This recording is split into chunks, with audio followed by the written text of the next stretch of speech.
how an 18-agent team became a 50-person brokerage. One big question, two big ideas, and two hard rules behind the business model. The 5-step, 3-bucket process driving 200 pieces of content every month. And a critical, can't-miss step in hiring staff that separates performance from promises. Devin Tryan, owner of Talk Realty, shares all that and much more in this conversation. And the story starts with him arriving in Hawaii at age 19, hungry, broke, and eager to learn. Get tips you can use today based on his experience over the past dozen-plus years right now on Real Estate Team OS. No matter where your business is today or where you want to take it, you'll get there faster and more profitably with an operating system. Welcome to Team OS, your guide to starting, growing, and optimizing a real estate team. Here's your host, Ethan Butte. Devin, we connected at Unlock late last year. I really appreciate you spending time with these episodes and sharing them with your team. Welcome to your episode on Real Estate Team OS. Awesome. Super excited to be here. You know where we start, which is a must-have characteristic of a high-performing team. I think the one thing, if I really boil it down to, is the ability to improve. It's like, as long as, it doesn't matter what other characteristics you have, as long as you're willing to get better at the things you're doing, you're going to be successful no matter what. What were some of the key things that you needed to improve on just as an agent, like getting going? Like, what was it like compared to what you expected? And what were some areas you worked to improve on? Yeah, so when I started, I was 19. I didn't know anything. I didn't know anybody. I didn't know what a mortgage was. I didn't even know you could own a house at that point. Like it was all foreign to me. And so when I got into the industry, I was like, oh my God, I know nothing. I'm oblivious to this. And so I early on got exposed to script practice. And I was like, okay, if I don't know what I'm talking about, at least I can kind of like practice it and sound like I know what I'm talking about. And that's kind of the thing that helped me build confidence. Because, you get out there and you try something and it doesn't work. And then you try it a different way and you're like, oh, that worked pretty well. And then you do it again. You're like, oh, this play or this thing seems to keep working. So for me, it was just having the actual real estate conversation, being able to talk. That's what took me the longest to learn, years. Was that from, the organization that you were with? Was it, were you going to events or like, where did you develop scripting and some of the other basic skills? Was that provided with the first brokerage that you joined? So I had a listing appointment and I watched this video on YouTube from Mike Ferry this is like 12 years ago. And he's like, okay, say these things. And so I was driving to the appointment and I was like listening to the scripts and what I would do is I would just like show up and go in and I would just say the words and then sometimes they would say good things, sometimes they wouldn't. But that's where I initially learned it. And then then I learned it from Keller Williams and then I learned it from Tom Ferry and then there's a few other YouTubers that did it. And so I wasn't partial. I was happy to take the knowledge from anyone that would provide it. Awesome. What was going on for you? Like, where were you in the arc of your real estate journey when team occurred to you? Like, what was going on in your business when you said, you know what, I think I'm going to start a team? Sure. So basically, I was 19, I knew nothing. And for the first 5 years, I sold very little. Like year 1, nothing. Year 2, I sold a home. Year 3, I sold 3 homes. And then it was like 6 and then 13. So it kept growing exponentially, which was cool. And then by year 7, I was probably doing around like 25 units, 300, 400,000 GCI. I was like, oh, this is pretty cool. But like it took me a long time. I know some agents come in and knock it out the first year. That was not me. I sucked. The reason I went after expired listings early on in my career is because I didn't have a car very early on. And so I had a moped. And so I was like, well, I've got a moped, and everyone would tell you that you have to go pick up your buyer and bring them on showings. I was like, okay, well, they're probably not going to want to get on my moped with me. So I can't work with buyers, which means I have to work with sellers. I was like, okay, so I need sellers. And then I was like, well, I don't have a database. I don't know anyone. How do I get sellers? And there was all these ideas of like, you can knock on doors, you can do this, or you can cold call expired listings. I was like, oh, that seems interesting because they already wanted to sell versus a door knocking, they have no interest, or as far as I was aware. I was like, oh, that seems really easy. Like I call them, I ask them if they want to sell again, and then I show up to their house. It wasn't that easy. But it sounds nice, right? It sounds nice in the beginning. And so what I would do is I would book the appointment, and then I would park my moped like a couple blocks down. And then I would walk up, and they'd always be like, oh, how come you didn't park in the driveway? And I'd always be like, oh, I found great street parking way back there. And they're just like, okay. And so early on, I was so bad at it. And I remember like the first listing I actually took, these amazing clients, I show up, it was a fourplex. I had no idea what I was doing. And all I remember was I was just like, okay, my job, I'm just going to repeat the words that Mike Ferry told me to say. And so I kept saying the words, and I was like, okay, and now are you ready to list with me? Like that whole thing. And they're like, yes, we are. And I was like, oh, what do I do now? And I was like, great. And I like grabbed the paper. I was like, please sign here. And they like signed. And then in the video with Mike Ferry, he's like, just don't stay much longer after they sign. Don't give yourself an opportunity to lose the sale. So as soon as they signed, I was like, thank you very much. Goodbye. And I just like dipped. I like sprinted out because I was like so nervous I would lose it at that point. Yeah, that was like the beginning stage of the arc. And then eventually I got so busy where I had way more clients I could handle. And that's when I started bringing team members in, not because I wanted to build a team, but I just needed help. And I was very adamant against the team model early on because everybody in my market names the team after themselves. And I didn't love that. I was like, I don't want it to be like the Devin show. I felt like it was kind of corny and whatever. And so everybody kept joining. Eventually I had like this team of like 6 people, and there was no team name. It was not official, but the clients were getting confused. And they're like, wait, who's Devin? What is this? What is this? I thought you were Keller Williams. I thought you were this. I was like, God damn it, we need a team name. Okay, fine. And then pineapple in Hawaii is the symbol of hospitality. I was like, okay, pineapple homes, let's do it. And we ran with that for at least another 5 or 6 years before we launched the brokerage. Were the early folks that came around you, A, was there, like, did you have an assistant? And then B, was it the traditional model where you started with buyer's agents, or were you just bringing on folks from the brokerage that you liked and that you seemed to work well with? Yeah, so I had an assistant. So back then, oh man, it's funny because like you don't know anything about business, right? Or I didn't early on. And so you only kind of know the problems you have.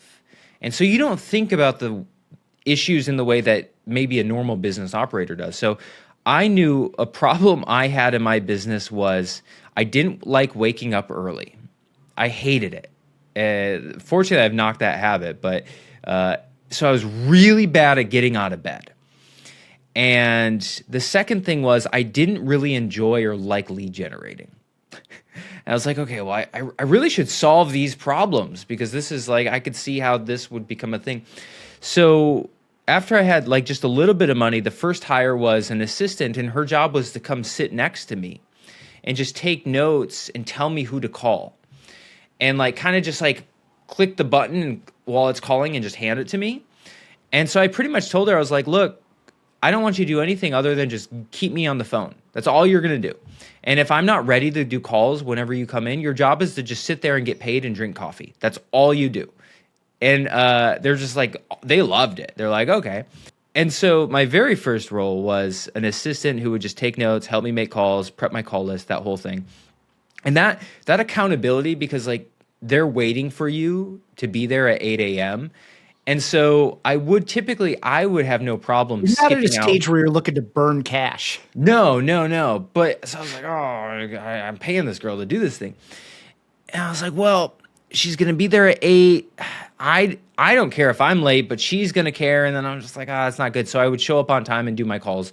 And that really helped me like keep on top of it. But then I still had the issue of waking up early, which I still hated doing. And so I hired a more or less like a housekeeper, and her job, Karen, she was lovely. It was like this little older lady, And she would come to my house around 5 a.m. She'd knock on my bedroom. She'd let herself in. She'd knock on my bedroom door. She'd wake me up. And she was like, because I would just snooze my alarm clock. But like when she's like at your door, like, Devin, time to wake up. You can't snooze it. It can't be like, oh. And so those were like the first 2 hires I ever made, which I think is great. And it's functionally for your own accountability. That's all it was. Yeah. Yeah. Describe Pineapple Homes as it is today. Market size, structure, culture, anything you want to share to kind of characterize where you are here in early 2026. Sure. So Pineapple Homes has kind of like slowly been phased out. Now the name of the brokerage is Talk, Talk, like Let's Talk. And so we kind of took the team model and then turned it into this like teamerage style, I suppose you could call it. And so when we transitioned, we had 18 agents on the team. And then we went to the brokerage. We brought all of them with us, except for one. And then now the brokerage, we have 42 agents and roughly 10 staff. So a little over 50 people. And so we're rocking and rolling. Yeah, it's pretty cool. We're actually the fastest growing brokerage in Hawaii by like a significant margin. I look at it every single day. Awesome. Good for you. So let's spend a few minutes in that. Like, okay. Talk about the evolution of Pineapple Homes. I mean, you introduced the beginning of it. You were really busy, so you brought some folks around you. You got it up to 18 agents, and then so like talk about the evolution of Pineapple Homes and when brokerage occurred to you. Like, what was going on? Why did that make sense? Like, why was that the next right step for you and your vision? I was running the team model for 5 to 7-ish years, depending when you want to call it. And I had noticed that the model of a team was that I would often bring in brand new agents, spend anywhere from a year to 3 or 4 years with them. And then naturally they wanted to grow. And so I kind of battled with that. I kind of knocked my head against that wall for a while. I was like, some agents, not all, but some agents don't necessarily want to be a part of a team. And that's totally fine. And so I kind of realized, I was like, am I wanting to be a team because it's convenient and I don't want to get E&O and I don't want to deal with these broker problems and do this thing? Or am I wanting to be a team because I really want to give what's best to the agents in my company? And so I kind of went round and round with that for a little while. And I realized that, as a team model, there's no rule that says I can't just take that and be a brokerage and offer the same exact set of services, but then the agents don't pay the team and the brokerage simultaneously. And that doesn't mean it's right for everybody. It's just I found that I could do that.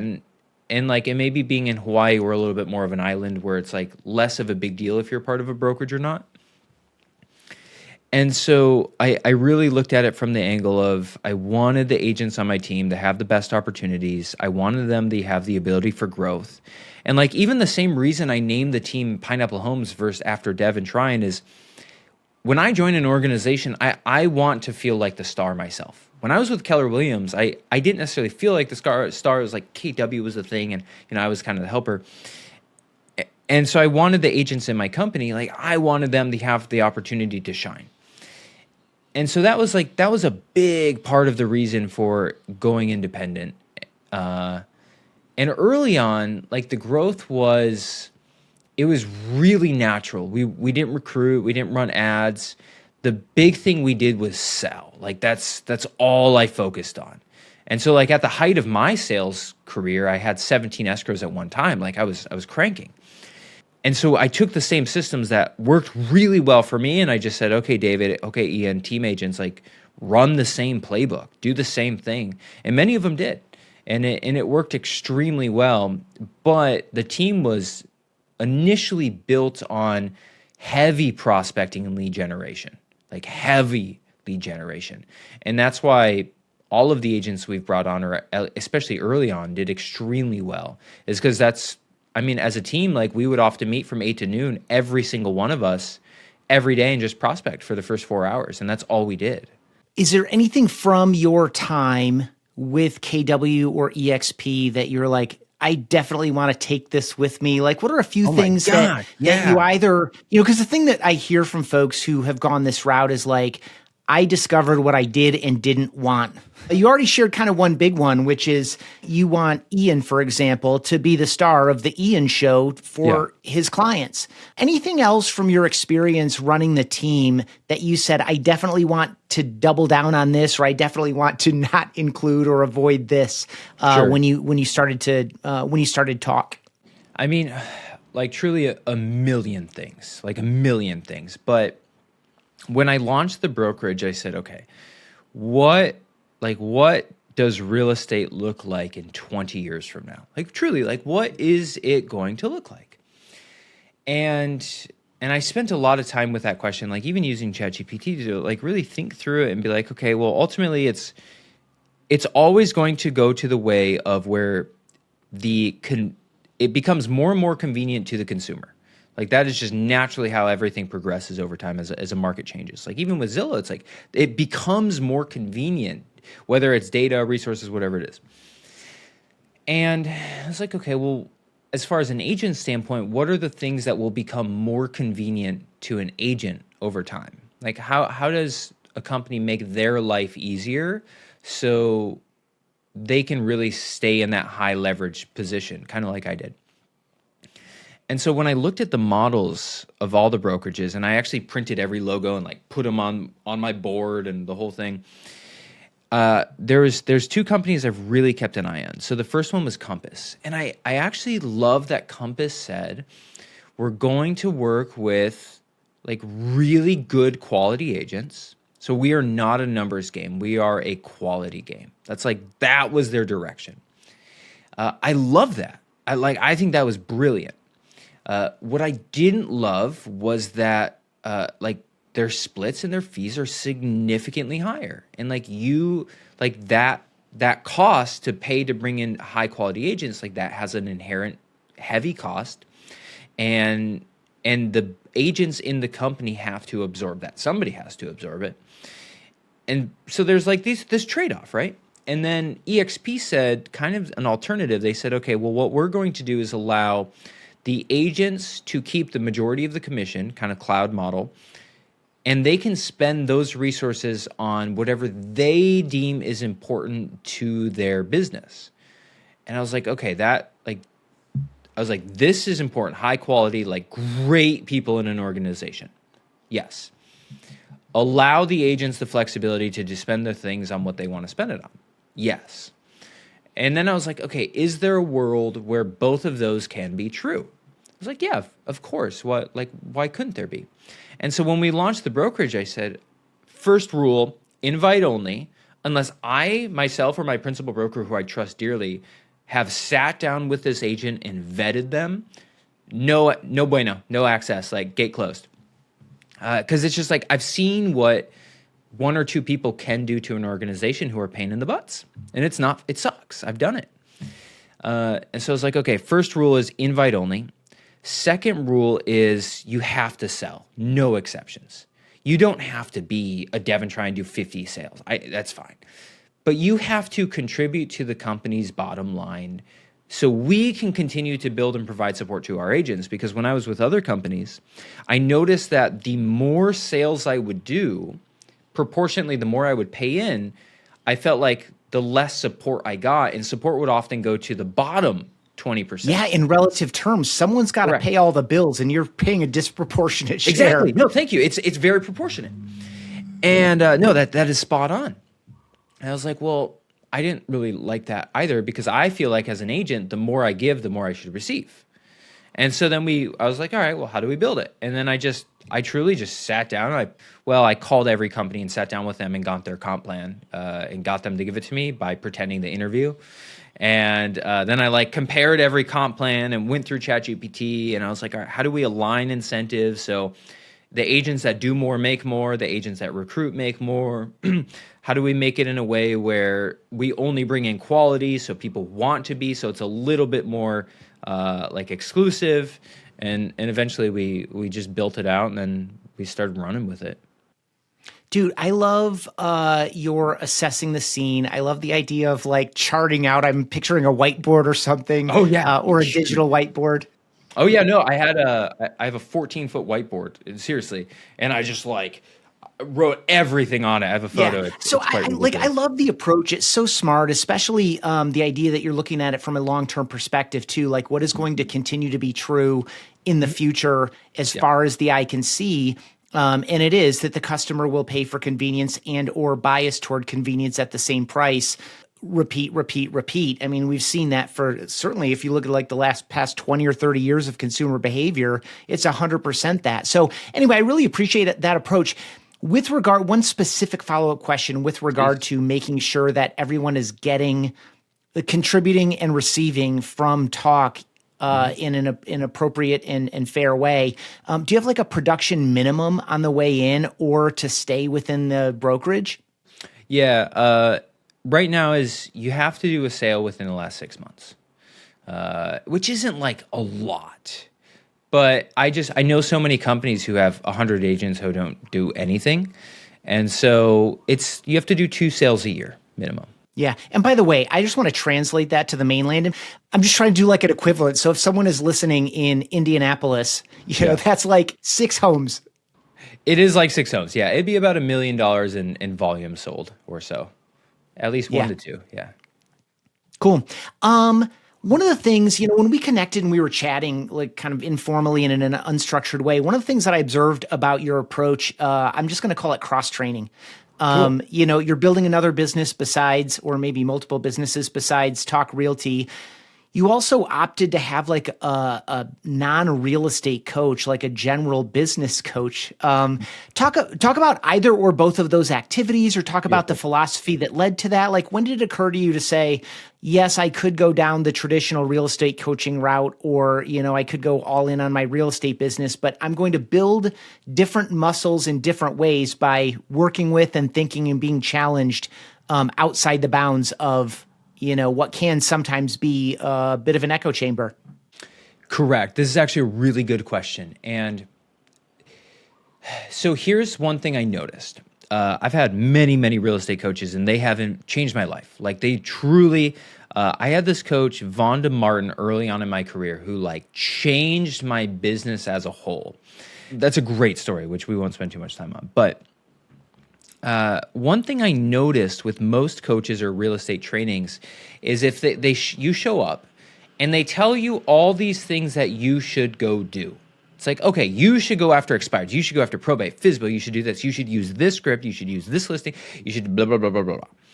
And at a certain point, I was like, well, you know, there's only so much time I have. I kind of want to do it all, but I can't. I can't do everything.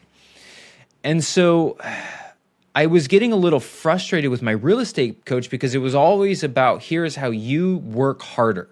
I'm like, frick, dude, people own businesses where they don't do anything. How do we get there? And I started asking that question, and I never really got good answers. And so I hired a business coach, and it was just like, whoa, no, you're CEO. Like, okay, like your job is to build the systems, hire the people, train them on it, establish the focuses, like deploy cash as necessary in the right directions. And then like you work towards the things. And so it went from here is how you do more to here is how you leverage your time. Not just with an assistant, but you actually hire somebody who can do something that generates more revenue than they cost. And that is the game. How do I, like, for an easy example, we have photography in-house in our company. And so for our media team, we probably spend roughly maybe a little more, maybe $120,000 a year on that division in the business. And we recently rolled out our updated pricing for our photo packages and our media days and all of this stuff. And that will break even, maybe make a little bit of money as a cost center in the business. But what's cool is like, I don't really run it. I'm not necessarily a part of editing. Like I'm pretty, like I shoot video, I'm part of content creation, but I don't pay for that because it's subsidized by the agents, and then they get a huge benefit and the company gets advertising. So it's like, as a business, And they're find that and I'm sorry, just the agent benefit, they're paying less than they would out on the open a market. 1,000,000%. Oh my God. I mean, because we don't need to make profit. We don't have to have double margins on that.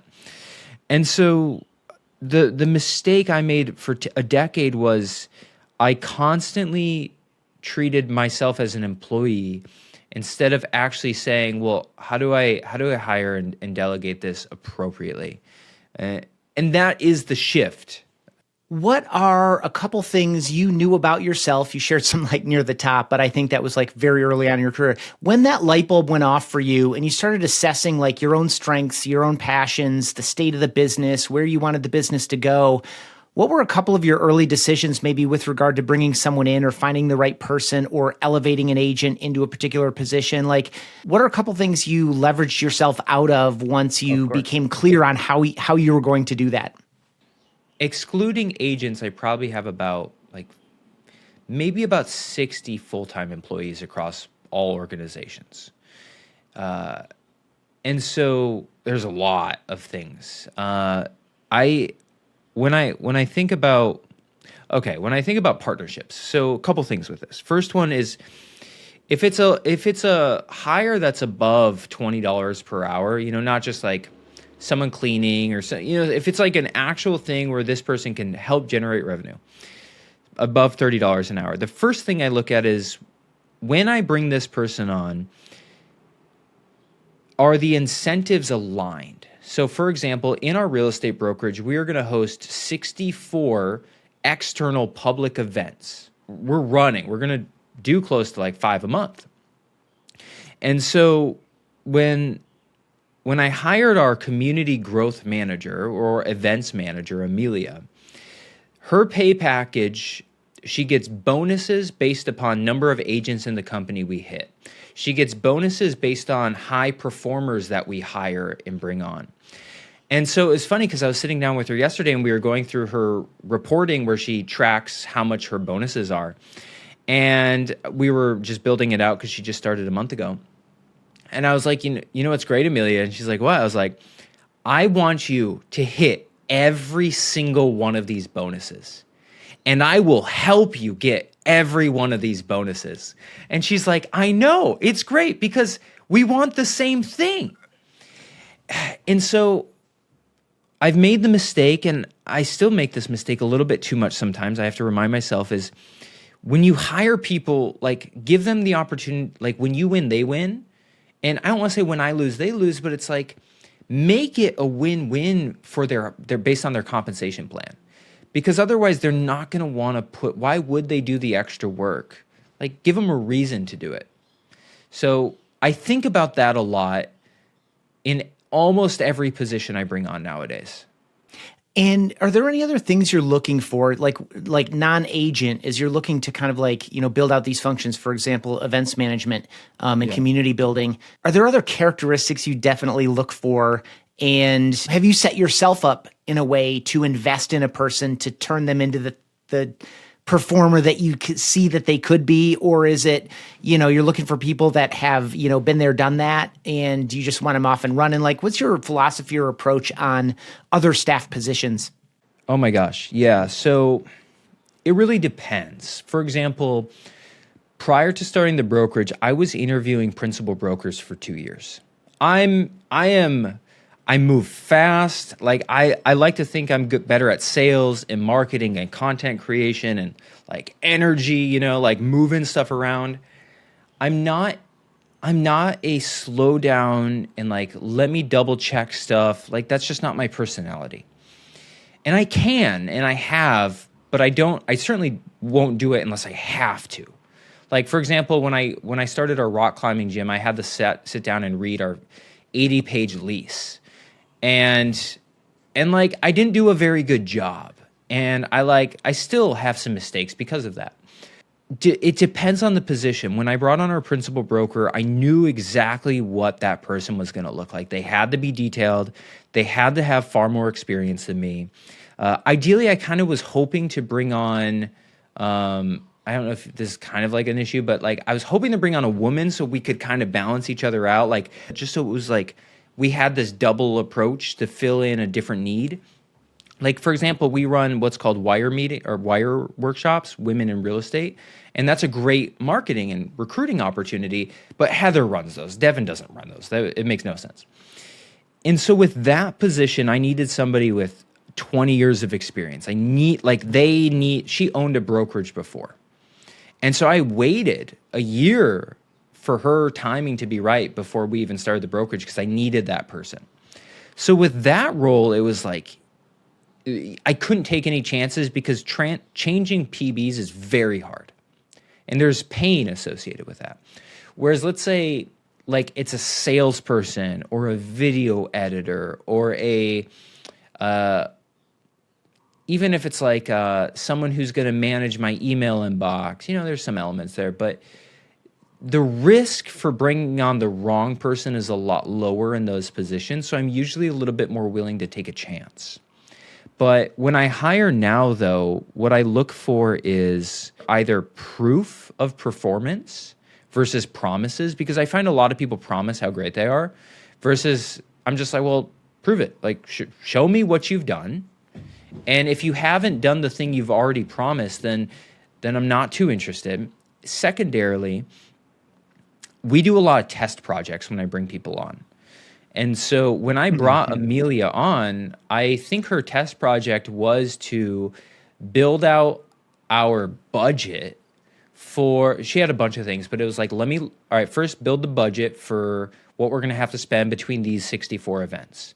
And what she had to do was she had to call the venue. She had to get the pricing. She had to finagle she had to negotiate the pricing. She had to then take that, put into Google spreadsheets.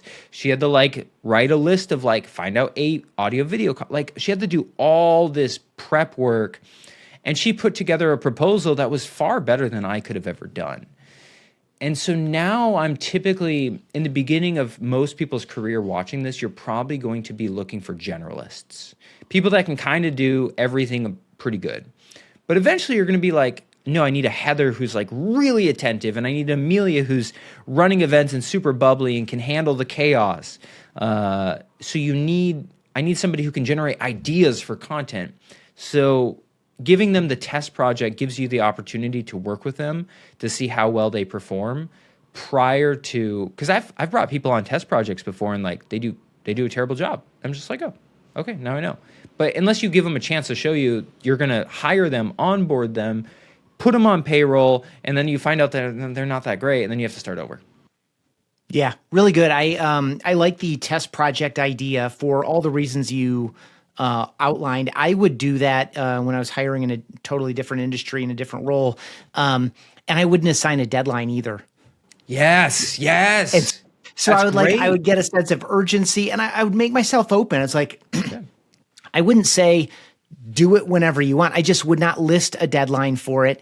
And I would make myself totally available for follow-up questions. Because, you're dealing, you have a very specific one. I was dealing kind of with hypotheticals, I would give a whole scenario and they would need to, write a bunch of, promotional copy around it. And that's great, though. So mine was hypothetical, and I was like, you can make some assumptions yourself or reach out to me if you want, and whoever was engaged and whoever was on top of it, someone's urgency and passion and attentiveness and communication, the way they approached it was almost as important to me, at least in my scenario, as the ultimate deliverable. And then it would be part of the I think that was second or third round of interview, where we would just talk about it. How did you think about it? How did you approach it? And justify some of their decisions and choices and things. When we talk about how they did the work. But then I'm not asking them about something they did 3 years ago in a totally separate environment. We're talking about something that I made up that you just did and how you approach it. So you would understand how they thought as well. Yeah. Well, that's so smart too, because instead of saying about their history, which is very hard to equalize across multiple candidates. Yeah. You now give everybody this, I'm assuming you give them the same thing, and then you can compare apples to apples. So I think that's why that's actually really, really smart. Yeah. Okay. So I know that just in generally speaking, you brought it in-house. That's not by accident. I know that media has been important to you from a marketing perspective, beyond, homes itself. I assume that it's probably helpful from a recruiting standpoint. It's probably helpful in terms of agents building their own brand presence, staying in front of their sphere, et cetera. I would love to talk for you to spend just a couple of minutes breaking down like your approach to your media division. Like, what does it look like? What do agents get? Like, how does this go? So I don't have it here, but I can send it to you if you want to share this document. But it's called the Creator's Compass. We run it through, and so I'm gonna just go on this because I could talk about this a lot. If that's okay. Okay. So the first thing with content you have to understand is the idea is the single most important piece in terms of generating views and leads, if that's what you're looking for. And so if you have a really, really good idea, it's not like it's 2 or 3 times better than a bad idea in terms of view count. It's like we're talking, sometimes it's 10,000 times better. So I have a video on YouTube that did 85 million views. It's crazy. No, like seriously, it's on my channel. And then we took that and we copied it and we did it again and again and again. And like now our YouTube channel makes money. It's weird. And so we get paid to advertise, which is totally another topic. But so the ideation of your content is far more important than anything else. And for example, let's run with a simple thing here. If I say like, here's a video of me walking you through a home and it's a nice home, it's blah, blah, blah, that might get you a few hundred views, whatever. But if I take that same house, that same setup, and let's say I decide to run a marching band through the center of the home and I get it on video and the open house buyers have no clue or the sellers don't know. And it's like their official announcement that we got their offer accepted and there's a marching band in the middle of their living room. And it's like, now imagine it's like a tiny little kitchen and we've got like 40 people with trumpets going through. Now, obviously significantly more work, but I'm going to tell you that video that'll get 100,000, 200,000, a million, a couple million views, maybe way more. And so the ideation of your content, and it doesn't have to be that big, extreme, is far more important than anything else. And so first you've got to like have good ideas, and that's a muscle. Then you've got to figure out like, okay, what is my selection process? So ideation and then selection. Once we have our million ideas, how do we actually choose what we wanted to?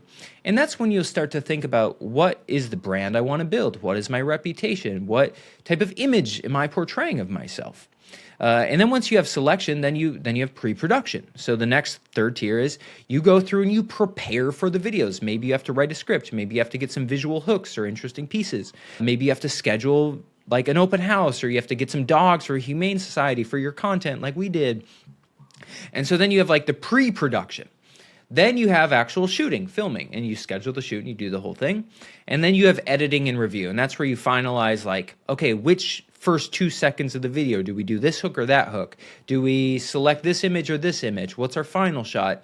And so you spend a good amount of time there, and then naturally you post it. And so we use something called Monday for Monday.com for all of our project management. And so we're gonna we do 200 pieces of content a month. And so it's like it's an assembly line. And so we have like our ideation, our selection, our production, our filming, and our editing. So it's like I could talk about this all day. Yeah, of course. I love it. It's fun. So talk about like the idea. I think a lot of people are like, oh yeah, ideas. Okay, that makes a lot of sense.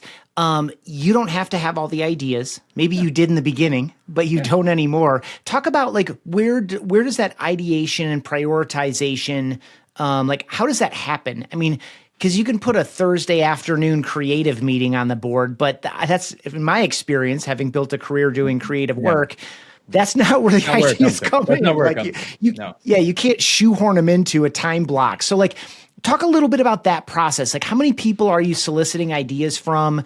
And what's the process of narrowing them down? So 2 things on this. First of all, I call them buckets. We create 3 different types of content. The first one is we create entertaining content. This is 60% of all of the content we make, and the only purpose of entertaining content is to get views. It drives traffic to the page. And then the second type of content is educational. So this is where we inform the customer of like the process, the things that we do, the services. This is where we teach them how to be better at the thing. And so this isn't just real estate. Like this is our rock climbing gym. We teach them how to be better climbers, how shoe systems work, like the whole whatever. And so that's going to be a good 20-25% of your content is really educating the consumer. And then the third one, which is only 10%, is your sales content. So this is the one that has the strong call to actions. These are client testimonials or social proofs. These are offers. Hey, we have this promotion going on right now. By the way, I never see agents running like promos. Do it. It's like a great, hey, we're having this spring special for this home thing. Are you interested? It creates people to buy or gets them off the fence at least. And so it's like, entertaining gets views. That gets them to your channel. Education shows expertise and demonstrates value and also builds their confidence as a home buyer if that's what you're trying to do. And then selling is what actually gets them to engage. And so these are the three buckets. And now to your point of, it's like, okay, now we know where our ideas fit and how much of which ones we need. Now what you want to do is, I call it pre-validating. So the beautiful thing about content is it's public by nature. And so, for example, if you and I owned a bakery and we're doing this promotion or we're trying to sell, we have a secret recipe for croissants.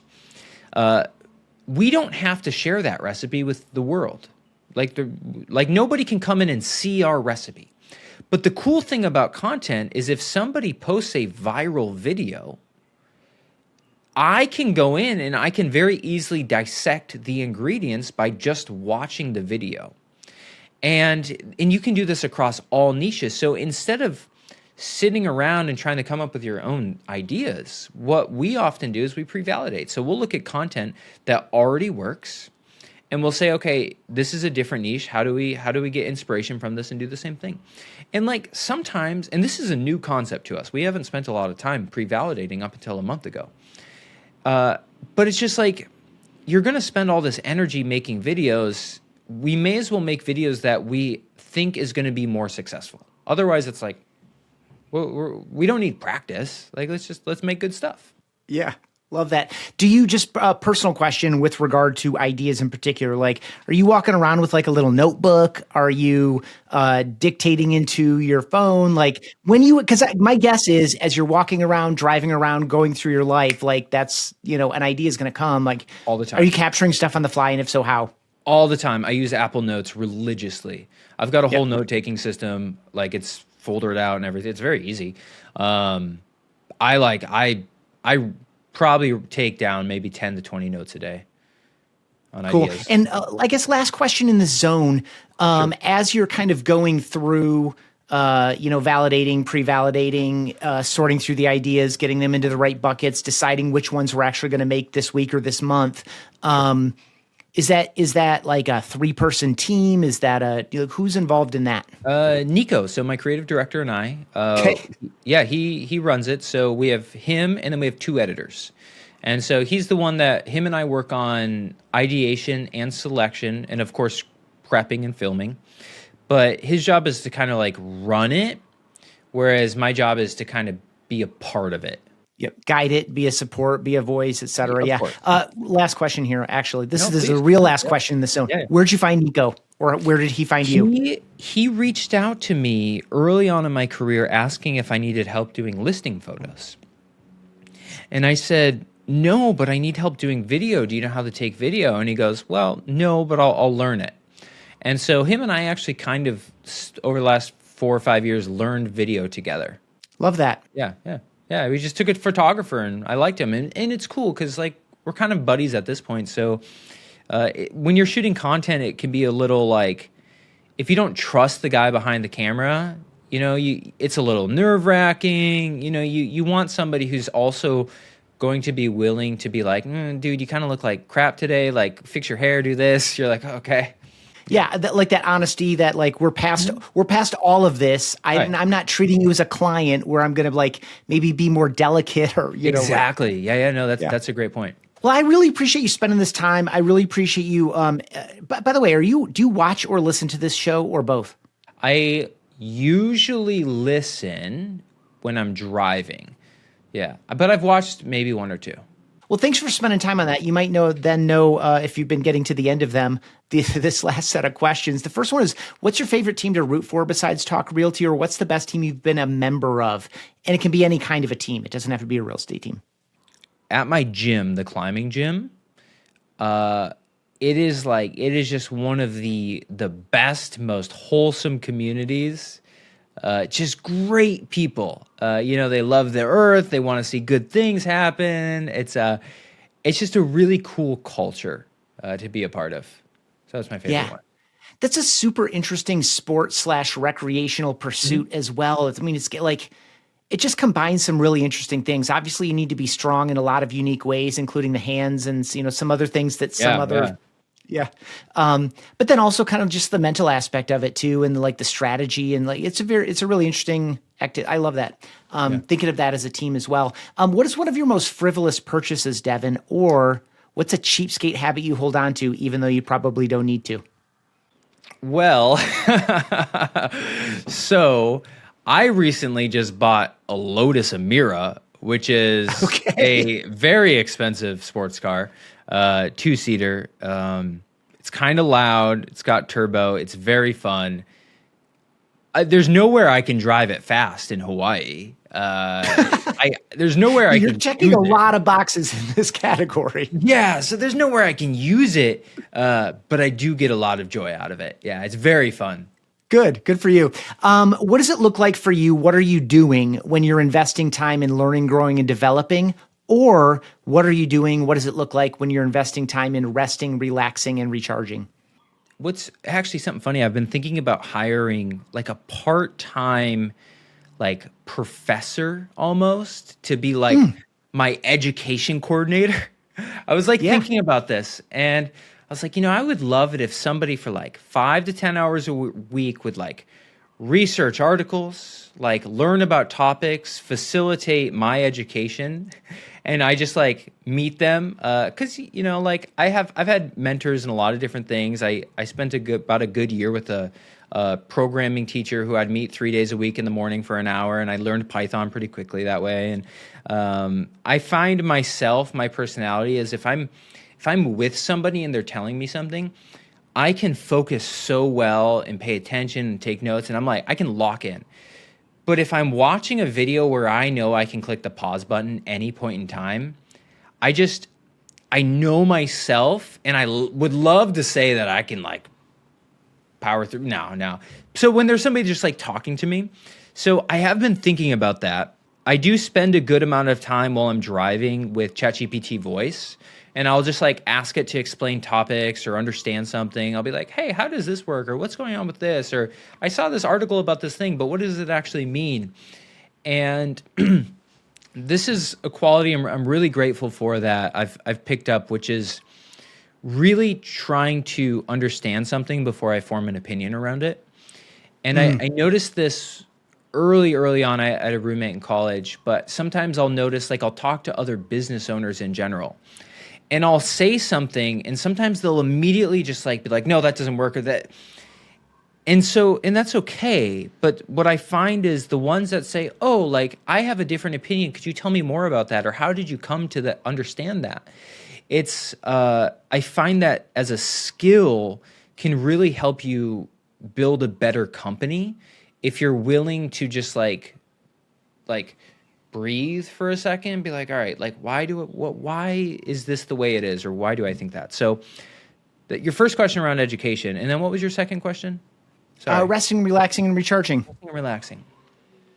I recently read an article, didn't do any homework on this, so I don't know I assume it's true, that we actually relax by doing things that allow you to focus deeply on something. Rather than, a lot of us assume or think that it's like sitting on the beach and you have nothing going on and you're just sitting there blissfully. But I find when I'm just like sitting and there's nothing going on around me, my head starts spinning and I like work up about stuff. I'm like, oh, what's going on? What is this? You worry about things. And so I find actually the most relaxing thing for me is to be focused on something. And so some of my personal hobbies I think that's why I like climbing, is you really have to zone in.